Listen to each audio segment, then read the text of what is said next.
안녕하세요. 보건복지TV입니다. 기초연금 40만원까지 확대된다고 합니다. 그리고 기초생활수급도 대폭 확대한다고 하는데요. 곧 대통령으로 취임하는 윤석열 정부의 복지정책 가운데 중요한 것들만 함께 살펴보겠습니다. 자, 윤석열 정부에서는 110대 국정과제를 최근에 발표했는데요. 자, 이 대통령직 인수위원회가 새 정부에서 추진할 110개의 국정과제를 발표했는데 상식과 공정을 가장 중요한 가치로 생각하고 과제를 이행하겠다라고 밝혔습니다. 자, 이 110개 과제 전부에 대해서 우리가 알 필요는 없다고 생각을 하는데요. 저는 우리 삶에 꼭 필요한 복지제도 중에 가장 중요한 4가지만 110개 가운데 딱 4개만 선정해서 조금 더 자세하게 여러분과 함께 살펴보겠습니다. 먼저 설명드릴 내용은 지속가능한 복지국가 개혁이라는 내용으로 국민연금 개혁 그리고 기초연금 인상이 포함되어 있습니다. 그렇기 때문에 이 과제에 대한 거 설명을 드릴 거고, 두 번째는 국민 맞춤형 기초보장 강화, 기초생활 수급 확대란 내용이 포함되어 있습니다. 그렇기 때문에 이 내용도 우리의 삶에 굉장히 밀접한 영향이 있을 거로 예상이 되기 때문에 설명을 드릴 거고, 세 번째는 100세 시대 일자리 건강 돌봄체계 강화라는 과제가 있는데 그 중에는 어르신 일자리 확대와 관련된 내용이 담겨져 있습니다. 때문에 이것도 제가 짚어볼 거고요. 그리고 마지막으로는 장애인 맞춤형 통합지원 관련해서 이 개인예산제라는 내용이 도입이 될 것으로 예상되고 있습니다. 그렇기 때문에 이 개인예산제가 무엇인지 함께 살펴보겠습니다. 자, 먼저 지속가능한 복지국가 개혁이라는 과제 내부는 이 과제의 목표 자체가 사회적 논의를 통한 상생의 연금개혁 추진으로 국민연금의 지속가능성을 높이고 안정적인 노후 소득 보장 체계를 구축하겠다라는 내용인데요. 자, 이 중에 가장 중요한 건 바로 이거죠. 연금개혁을 추진하겠다라는 내용인데, 조금 더 자세히 살펴보면은 국민연금의 지속가능성 그리고 공정성을 제고하고 노후 소득 보장 강화와 사회적 합의를 통한 상생의 연금 개혁을 추진하겠다라고 되어 있는데, 자, 이게 무엇이냐, 어떻게 바뀔 거냐, 너무 세부적인 내용은 저희가 알 수도 없기 때문에 전문가들이 알아본 내용을 제가 소개를 해드릴 건데요. 자, 이 우리나라의 복지 관련된 연금 개혁은 동일연금제가 추진되는 것으로 예상이 되고 있습니다. 그래서 동일연금제가 무엇이냐, 제가 좀 찾아봤더니 연금 통합의 전 단계로 보험료 납부율, 국가 사용주의 부담률, 소득 대체율, 연금 개시 연령 등 우리나라에 있는 다양한 연금마다 다 다른 구조를 가지고 있는데, 이거를 국민연금을 기준으로 해서 다같이 맞추겠다라는 내용이 됩니다. 이렇게 동일연금제를 시도하게 되면은 향후에 연금 자체를 하나로 통합할 수 있는 그러한 단계까지 나아갈 수 있다고 합니다. 그렇기 때문에 아마도 윤석열 정부 임기 내에 이 동일연금제가 적극적으로 추진되지 않을까라고 예상해 볼 수 있겠고요. 자, 그 다음은 바로 이 밑에 부분인데, 상생의 연금개혁과 병행하여, 그러니까 동일연금제를 추진한 것과 병행하여서 현 세대의 노인민원 완화를 위해서 기초연금을 현재 30만원인데 요거를 단계적으로 얼마까지? 40만원까지 약 10만원 가까이 올리는 것을 추진하겠다고 합니다.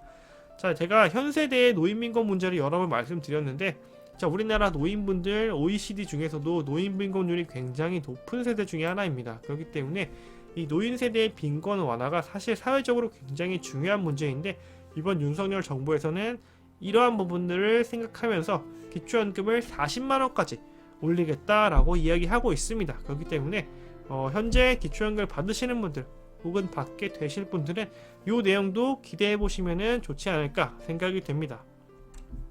다음은 국민 맞춤형 기초보장 강화인데요. 과제 목표는 저소득층에 대한 두터운 소득 지도를 통해서 국민의 생계 안정을 도모하겠다라는 내용인데, 자, 요거 조금 더 자세히 살펴보면 국민기초생활보장제도 지원 대상 및 수준을 확대하겠다라고 하는데, 생계급여의 선정 기준을 중위소득의 35%를 목표로 실태조사나 이런 걸 해가지고 인상을 하는 걸 하고 있고요. 그리고 재산 기준도 완화해보겠다라고 이야기하고 있습니다. 35%가 얼마나 늘어나는 거냐?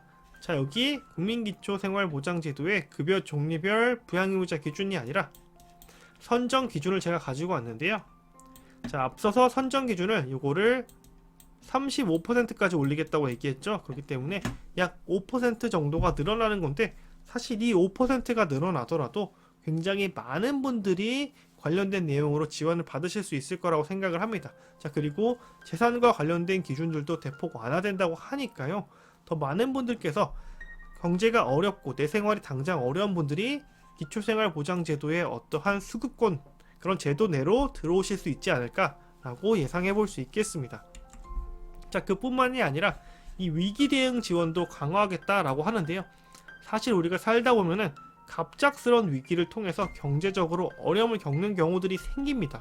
자, 그러한 경우에 긴급소득 지원을 대폭 강화해서 이렇게 갑자기 경제적으로 어려워졌을 때 약간의 도움을 통해서 다시 자립할 수 있는 그러한 기회를 주는 것도 강화하겠다라고 하니까요.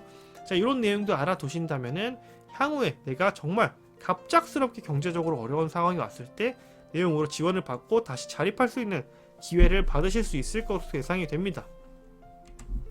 다음은 100세 시대의 일자리 건강 돌봄 체계 강화와 관련된 과제인데, 이 과제 목표는 정말 단순합니다. 단순히 어르신들의 건강하고 질 높은 노후를 보내실 수 있도록 일자리 건강 돌봄을 지원하겠다. 그렇기 때문에 이 110개 과제 중에 하나는 정말 어르신 세대의 더 행복하고 질 좋은 노후를 위해서 이제 과제가 짜여져 있다라고 생각을 하시면 되는데, 그 중에서도 어르신 일자리를 좀 소개를 드리면은 능동적이고 활력 있는 노후를 위한 노인 일자리를 확대하고 이걸 내실화하겠다라고 이야기하고 있습니다. 저는 이 부분에 좀 중점을 두고 싶은데요. 자, 이 내실화를 해야 되는 것이 사실 기존의 노인 일자리는 굉장히 많이 있었습니다. 보시면은 2017년부터 2018년, 2019년까지 거의 약 20만 개 이상의 노인 일자리가 늘었습니다. 자, 하지만 사실은 양질의 노인 일자리들은 주로 민간형에서 공급이 되고 있었는데, 이 민간형 노인 일자리는 노인 일자리가 많이 늘어나는 것과 대비해서 오히려 그 비중이 줄어들고 있었습니다. 그만큼 공익형으로 이렇게 질이 좋다라고 말씀드리기 어려운 노인 일자리가 많이 늘어났던 거죠. 하지만 이제 새로운 정부에서는 이 내실화를 꿈꾸는데 적극적으로 추진하겠다라고 이야기하고 있기 때문에 아무래도 우리가 양질의 노인 일자리가 더 많이 늘어날 것으로 예상할 수 있겠다라고 말씀드릴 수 있겠습니다. 자, 마지막은 장애인 맞춤형 통합 지원을 통한 차별 없는 사회 실현인데요. 이것도 과제 목표는 생각보다 간단합니다. 수요자 맞춤형 통합 지원을 강화해서 장애인의 삶의 질 향상과 권익을 증진하겠다라고 되어 있습니다. 그래서 앞서 설명드린 것이 어르신의 행복한 삶에 중점적으로 그 주안점을 두고 있는 과제라면, 이번 과제의 경우에는 장애인의 행복한 삶을 위한 과제다라고 생각을 하면 되는데, 그 중에 가장 중요한 내용이 이 바로 개인 예산제라는 것입니다. 개인 예산제 때문에 여러가지 최근에 우리 사회에 이슈가 있었는데요. 자, 이 개인 예산제를 간단하게 설명을 드리면 앞으로 얘기가 많이 나올 거예요. 그렇기 때문에 간단하게 설명을 드리면, 개인에게 예산, 그러니까 현금성 예산을 지원해서 사회 서비스를 이용하면서 이용자, 그러니까 장애인이 본인이 선택해서 쓸 수 있도록 해주는 겁니다. 예를 들자면 지금은 국가에서 해주는 것을 본인이 할 수 있었다면은 앞으로는 이게 현금성 예산을 내가 컨트롤할 수 있는, 그러니까 조절할 수 있는 권한을 가지고 여기에 쓸 것이다, 저기에 쓸 것이다 라고 하면서 장애인 직접 선택하면서 그 돈을 쓸 수 있는 이러한 제도가 생길 건데요. 요 내용은 이제 여러가지 다양한 선진국에서도 이미 진행을 하고 있는 내용이라고 하기 때문에 요 내용이 도입이 될 것 같은데, 생각보다 우리 주변에 이 장애를 가지고 계신 분들, 혹은 눈에 보이진 않지만 장애 급수를 가지신 분들이 많이 계십니다. 그렇기 때문에 이런 내용도 알아두시면은 우리 삶에서, 그리고 우리 주변 분들의 삶에서 조금이라도 도움이 되지 않을까 싶습니다. 자, 이렇게 제가 오늘 크게 4가지 복지 관련된 과제를 설명을 드렸는데요. 자, 저는 사실 정치적인 건 잘 모르겠고요.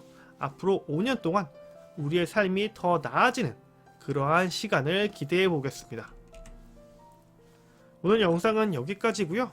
좋아요 꼭 부탁드리고 귀한 시간 내서 시청해주신 여러분 진심으로 감사드립니다.